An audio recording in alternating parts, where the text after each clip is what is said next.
Have you ever heard of a cat who painted an entire garden? No paints or brushes were used. Just look at these amazing paintings. Aren't they beautiful? This cat is called a polydactyl cat. That means that each of its paws has more than the usual 5 toes. Some of its ancestors probably had 6 toes, and that's why many of them have this extra toe here. They call it a thumb. It can be used to hold things, like when you use your thumb to hold a paintbrush. All of the polydactyl cats in the world are descended from one cat that lived in the 18th century. They found out about this by studying the DNA of these cats and comparing them with other cats. This cat most likely lived in the northeast of the United States. Scientists think it was a female cat. And if you look at the map of where polydactyl cats live now, it makes sense. They're mostly found in the northeast, but also along the coasts. It's that S, because people who lived along the coasts back in the 18th century probably got there.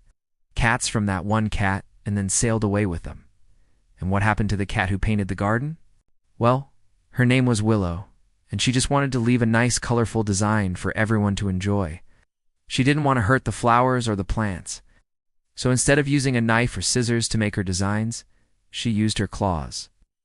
Then when she stepped back to admire her work, she was very proud of her beautiful paintings.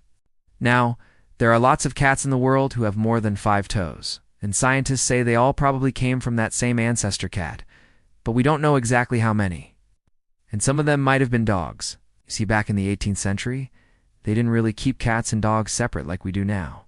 They just had domesticated animals, and they let them do whatever they wanted. Sometimes they'd take the animals with them when they went sailing, too. So maybe someday we'll find out that some of the cats and dogs that we have today are actually related to that one special cat who lived so long ago. Now, if you've ever seen a polydactyl cat, let me know down in the comments. And if you liked this video, be sure to follow for more fun animal videos. Thanks for watching. See you next time.